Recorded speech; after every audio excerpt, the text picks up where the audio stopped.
Monsieur Vernochet, bonjour. Nous voici à nouveau réunis. Bonjour à vous. Pour un point d'actualité, si je puis dire. Nous avons quelques questions à évoquer ensemble, en particulier sur le sujet très chaud actuellement des migrations. J'aimerais vous poser la première question, c'est comment ces migrations sont-elles, à votre avis, matériellement possibles ? Oui, ce n'est pas un petit point d'actualité, puisqu'on a l'impression que les portes de la vie 10 viennent de s'ouvrir et que des flots submergents envahissent cette vieille Europe déliquescente. Alors matériellement, tout cela semble invraisemblable. Il est vrai que tous ces immigrés qui arrivent par l'Europe orientale viennent de Syrie, enfin pour la plupart. Au début, certains journalistes nous disaient qu'il y avait aussi une forte poussée migratoire depuis l'Europe de l'Est, les pays qui ne sont pas encore ni dans la zone Schengen, ni véritablement dans l'Union européenne. Toujours est-il que pour ces immigrés, on sait que le voyage est extrêmement coûteux. Plusieurs milliers d'euros. Pour traverser des petits bouts de mer Égée, c'est 2, 3 000, 4 000. Le père de l'enfant noyé avait versé 4 000 euros. Curieux réfugié d'ailleurs, puisqu'il était là depuis plus de 3 ans, mais nous reviendrons sur cette question. Donc il faut des papiers, ne serait-ce que pour sortir d'un pays, la Turquie en l'occurrence. On sait que de faux passeports syriens circulent en masse. Beaucoup d'entre eux ont pris des taxis, des transports en commun, des autobus, qu'il y a des moyens matériels considérables qui sont utilisés et tout ça ne tient pas la route. Imaginez que pour les réfugiés somaliens, érythréens ou gambiens ou sénégambiens qui arrivent en Libye, le voyage coûte 10 à 12 000 euros. 8 000 euros pour arriver jusqu'en Libye, 2 000, 3 000 euros pour passer la Méditerranée sur des épaves plus ou moins flottantes. Pour embarquer dans un camion à Calais, c'est de l'ordre de 800 euros. Où ces réfugiés trouvent-ils l'argent? Donc matériellement, ces migrations, il y a un aspect souterrain à ces migrations qu'il conviendrait d'explorer. D'abord, donc la première question, qui paye, qui laisse passer et dans quel but? Effectivement. Comment qualifier, d'après vous, le rôle des médias depuis le déclenchement de cette crise migratoire ? Alors, le rôle des médias est délétère, notamment le rôle des médias allemands. Je prendrai en contrepoint l'exemple d'une petite chaîne suisse qui est allée à la rencontre des migrants, qui a vu des gens en promenade quasiment touristique, qui jetaient des bouteilles d'eau au bord de la route, des bouteilles d'eau pleines, des rations alimentaires pleines. Ces gens sont équipés de téléphones satellites, en tout cas tous ont des téléphones cellulaires, des téléphones normaux. On voit bien que la presse va surligner les aspects soi-disant humanitaires. Quand il y a une femme, un enfant, un infirme, les caméras se braquent, mais ne montrent pas la réalité. L'immigration qui arrive d'Afrique, j'entendais ce matin sur Radio France Internationale la responsable d'une ONG dévolue à la défense des droits des migrants, c'est 95% de jeunes hommes entre 25 et 30 ans, 95%. Donc les femmes et les femmes enceintes sont rares, mais les caméras se braquent évidemment sur elles. Donc il y a une complaisance de la part de la presse qu'il faut tout à fait dénoncer. Dans l'affaire de l'enfant noyé, l'enfant a été authentiquement noyé, il n'y a pas de trucage, mais on sait que le corps aurait été, je mets un conditionnel, aurait été déplacé pour rendre la photo plus choquante. Les journalistes oublient à cette occasion de nous montrer des photos d'enfants, de nouveau-nés, de jeunes enfants au crâne arraché, dévastés par les bombes américaines en Irak ou par les bombes israéliennes à Gaza. Comment ne pas souligner et dénoncer tout d'un coup cette utilisation, cette manipulation médiatique qui consiste à émouvoir, à sidérer l'opinion, alors que on a passé sous silence des drames ou des tragédies bien plus importante, bien plus grave encore. Absolument. Justement, à cet égard, que penser et que dire à propos de l'image justement du cadavre échoué de cet enfant sur une plage turque ? Écoutez, c'est particulièrement choquant, mais Monsieur Kouchner, il y a quelque temps, disait « Ah, si nous avions une image », et on sait que les images, ça se construit.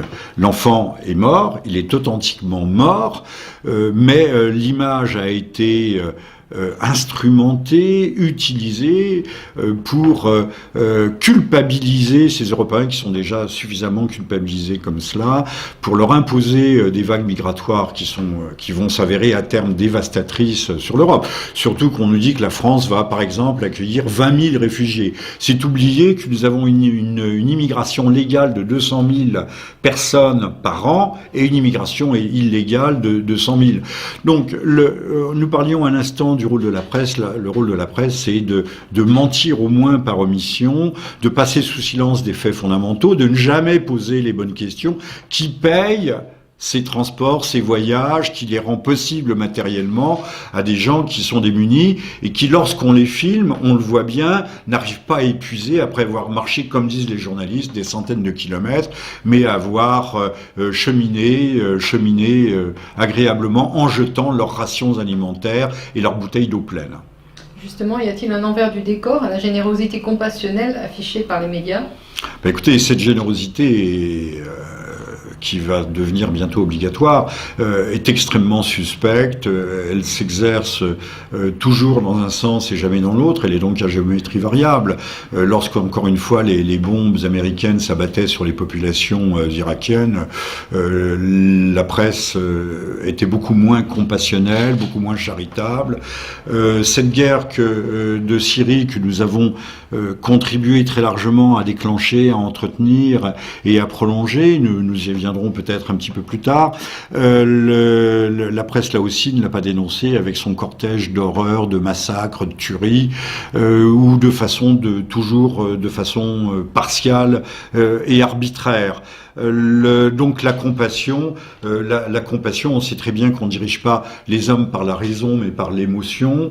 Il suffit de trouver le bon déclencheur, mais à l'arrivée, ce type de méthode finira par être éventé et pourrait se retourner contre cette classe médiatique qui, il faut bien le dire, et depuis des années, est presque aussi discréditée que la classe politique. Absolument. L'accueil, justement, est-il, d'après vous, une obligation morale ou va-t-il le devenir ? Écoutez, dans l'absolu, vous voyez quelqu'un qui tombe dans la rue, l'obligation morale, c'est de le relever, de l'aider, quelle que soit sa couleur, sa race. Mais la morale des États ne peut pas être la morale des individus. Et là, ce qui, dans un cas individuel, pourrait être un cas social, là devient une affaire qui nous dépasse.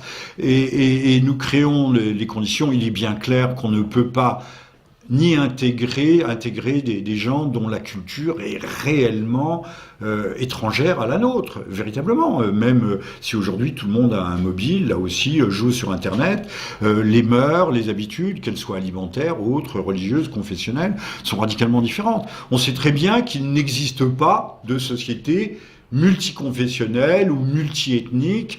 L'exemple des Balkans, des guerres qui ont démarré en 1993, alors qu'il y avait eu cette grande accalmie après la Première Guerre mondiale et la création de la Yougoslavie, cette grande accalmie qui avait été consolidée par le titisme, qui était sorte de dictature silencieuse.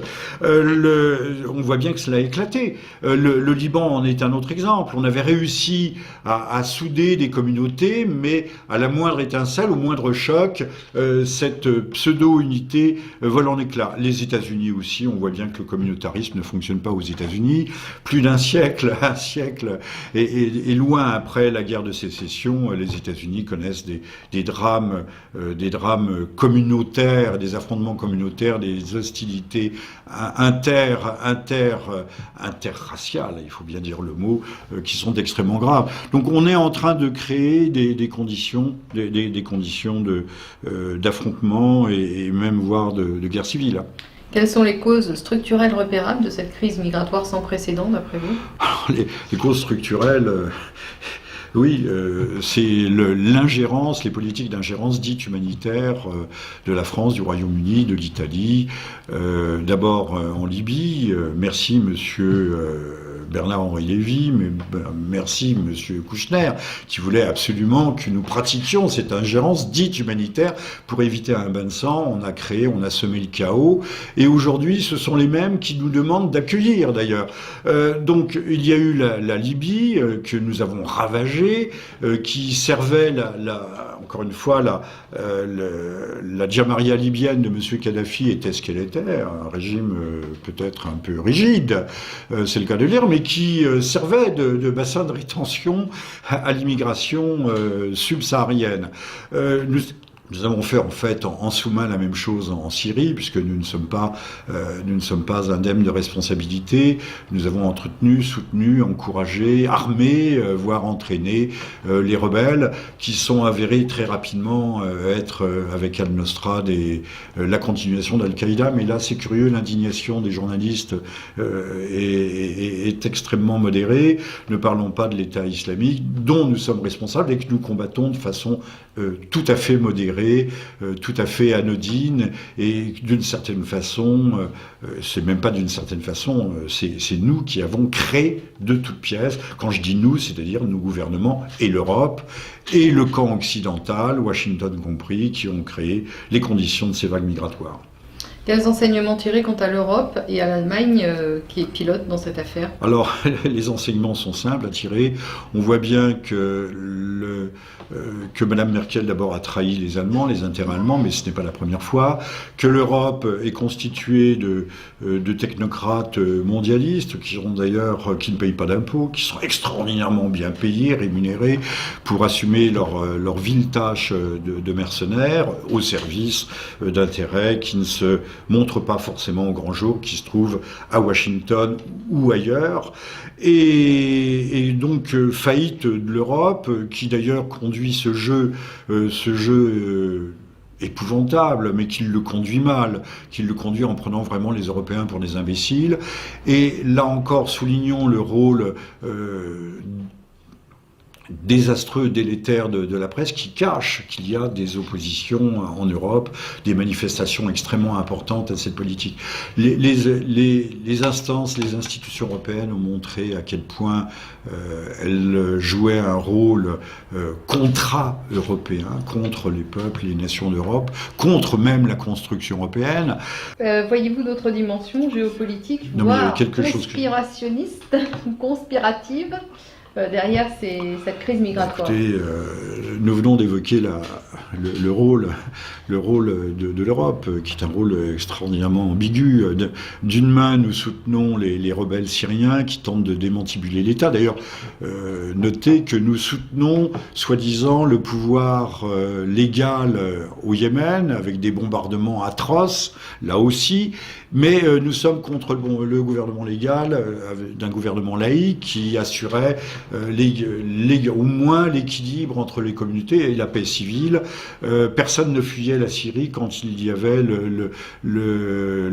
j'allais dire le règne, c'était pas le règne, mais l'exercice de la souveraineté par le parti Baas et la famille El-Assad. Conspirationniste, si l'on remonte aux années 2000, nous avons des rapports des Nations Unies qui préconisaient déjà à l'époque, ça existe, c'est très facile d'accès sur les sites liés aux questions démographiques des Nations Unies, qui préconisaient l'immigration de 15 à 20 millions par an d'immigrés pour compenser les déficits démographiques. Mais là aussi, c'est le serpent qui se mord la queue. D'un côté, on dit à toutes les jeunes femmes, faites-vous avorter, ne faites pas d'enfants, vous êtes libres de votre corps, chacun s'appartient, fondez des familles monoparentales. Et de l'autre côté, donc on dit qu'il y a un déficit démographique, des populations vieillissantes, et donc il faut venir de 15 à 20, voire plus, millions, je dis bien millions par an, c'était les rapports de l'année 2000 des Nations Unies.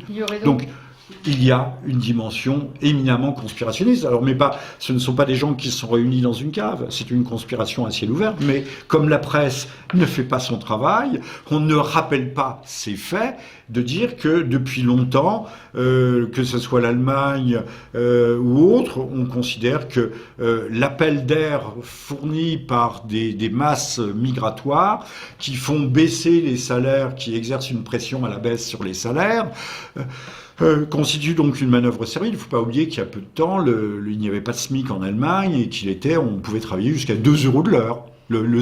La rémunération moyenne pour un manœuvre, donc un ouvrier non qualifié, était de 4 € de l'heure en Allemagne. Donc la richesse de l'Allemagne, on sait aussi d'où elle va le tirer en important des masses serviles. Et l'Europe aussi compte faire le même calcul. Ça a été annoncé notamment par M. Macron. Donc tous ces gens, ces eurocrates, conspirent encore une fois contre l'Europe. Mais ça, qui le dira ? Il y a donc, d'après vous, des plans, des projets, un programme derrière ces vagues subversives. Alors, pour revenir à notre premier point, nous disions qui paye les 10 000 € du passage pour un pauvre air de l'Afrique subsaharienne, 8 000 € pour arriver jusqu'à Benghazi, à Tripoli ou ailleurs, et 2 000 € à peu près pour traverser. Qui paye les 800 € ou les 1 000 € pour monter dans la cabine d'un camion, 800 € pour monter à l'arrière, 1 000 € et plus pour monter dans la cabine à Calais. Qui paye les taxis, je ne parle pas des trains mis à disposition par les autorités bulgares, hongroises ou autres, qui paye les moyens, les téléphones satellites des chefs migrants qui accompagnent, puisque ces gens avancent de façon coordonnée, ils n'avancent pas de façon comme une foule hagarde, poussée par la misère. Il faudrait revenir d'ailleurs sur cette question.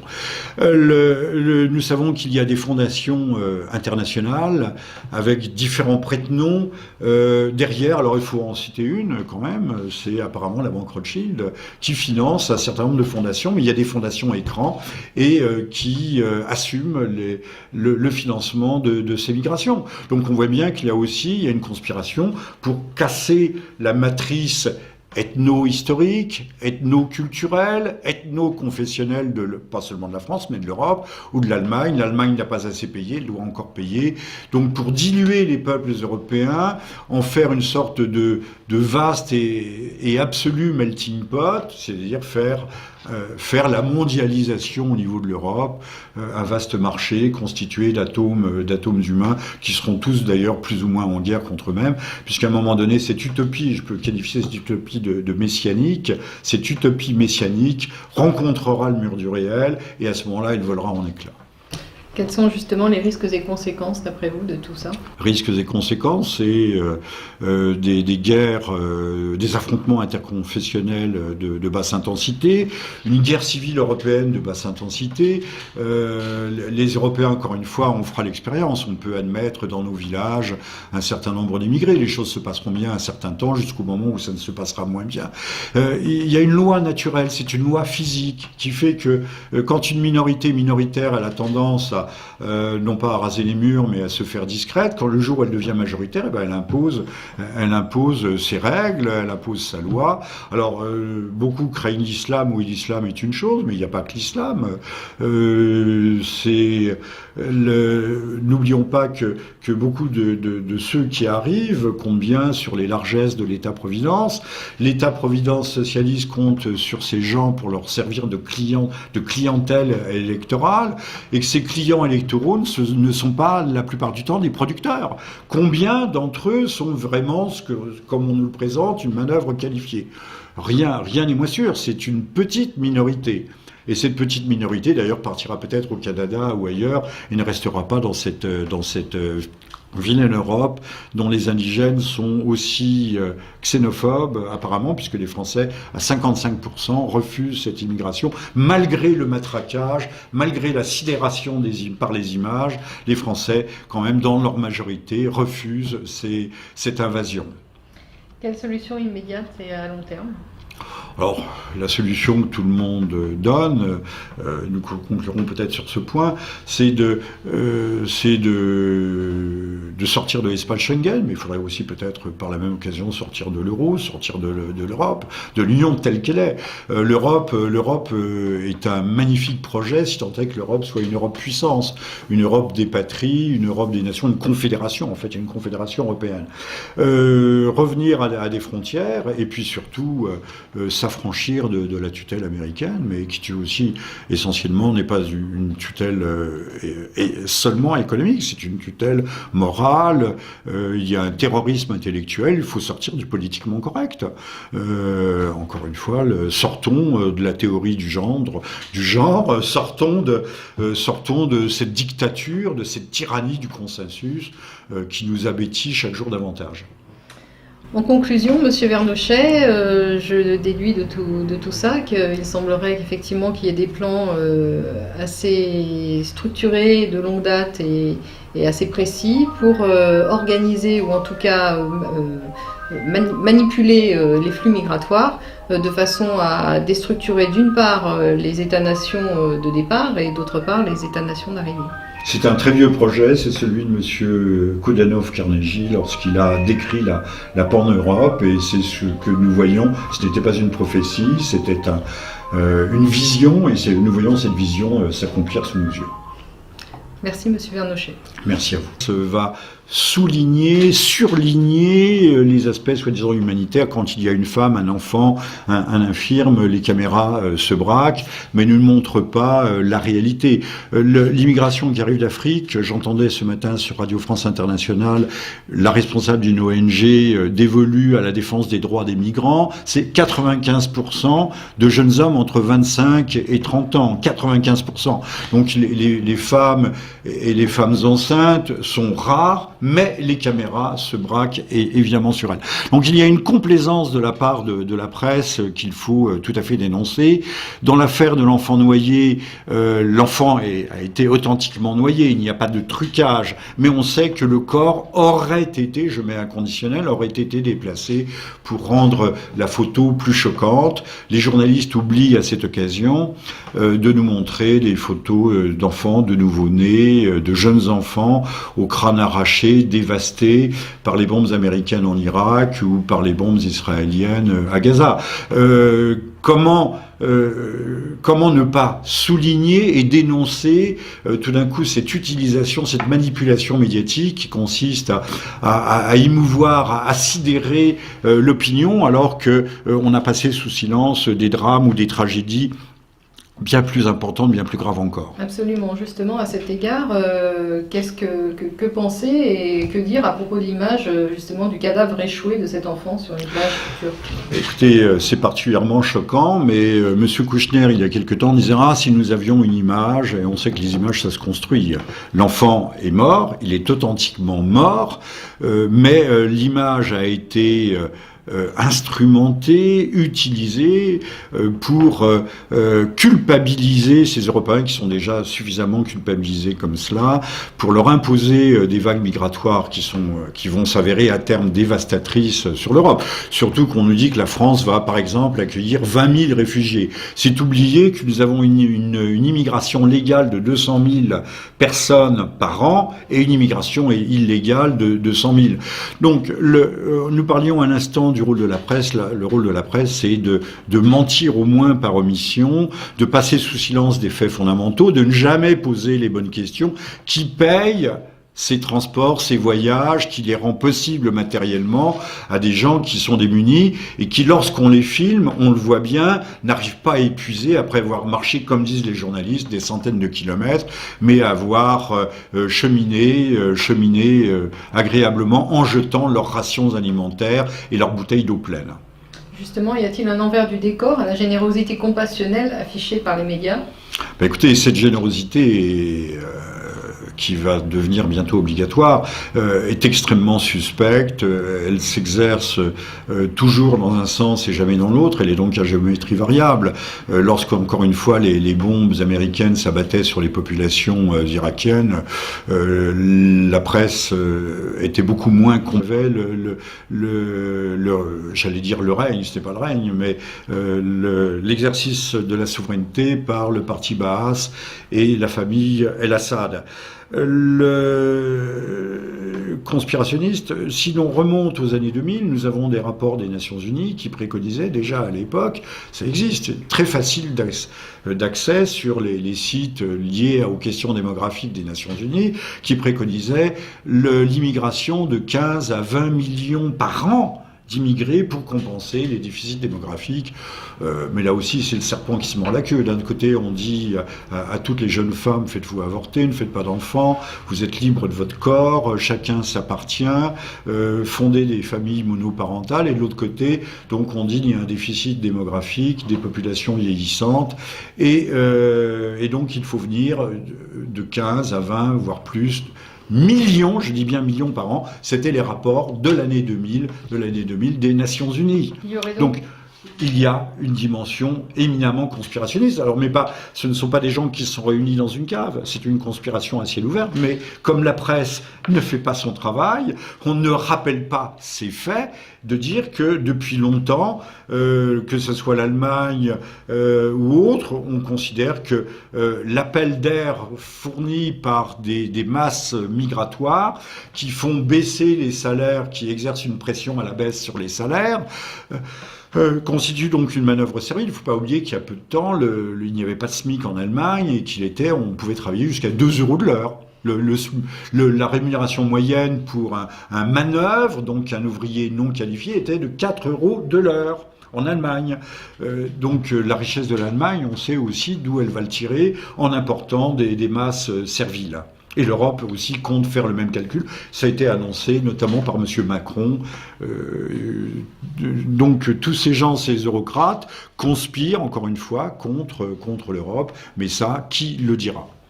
Il y a donc, d'après vous, des plans, des projets, un programme derrière ces vagues subversives. Alors, pour revenir à notre premier point, nous disions qui paye les 10 000 € du passage pour un pauvre air de l'Afrique subsaharienne, 8 000 € pour arriver jusqu'à Benghazi, à Tripoli ou ailleurs, et 2 000 € à peu près pour traverser. Qui paye les 800 € ou les 1 000 € pour monter dans la cabine d'un camion, 800 € pour monter à l'arrière, 1 000 € et plus pour monter dans la cabine à Calais. Qui paye les taxis, je ne parle pas des trains mis à disposition par les autorités bulgares, hongroises ou autres, qui paye les moyens, les téléphones satellites des chefs migrants qui accompagnent, puisque ces gens avancent de façon coordonnée, ils n'avancent pas de façon comme une foule hagarde, poussée par la misère. Il faudrait revenir d'ailleurs sur cette question. Nous savons qu'il y a des fondations internationales avec différents prête-noms derrière. Alors il faut en citer une.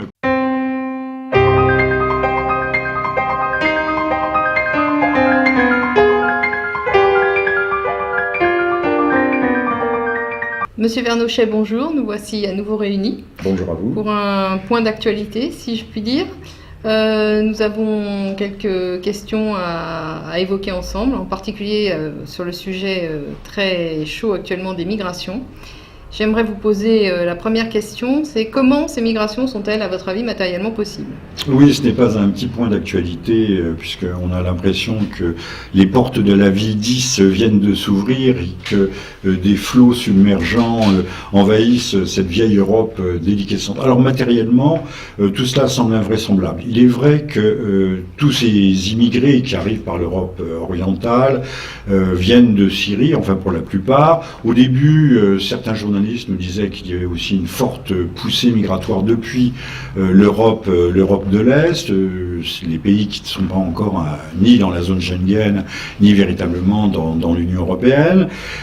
Toujours est-il que pour ces immigrés, on sait que le voyage est extrêmement coûteux, plusieurs milliers d'euros. Pour traverser des petits bouts de mer Égée, c'est 2 000, 3 000, 4 000. Le père de l'enfant noyé avait versé 4 000 €. Curieux réfugié d'ailleurs, puisqu'il était là depuis plus de 3 ans, mais nous reviendrons sur cette question. Donc il faut des papiers, ne serait-ce que pour sortir d'un pays, la Turquie en l'occurrence. On sait que de faux passeports syriens circulent en masse.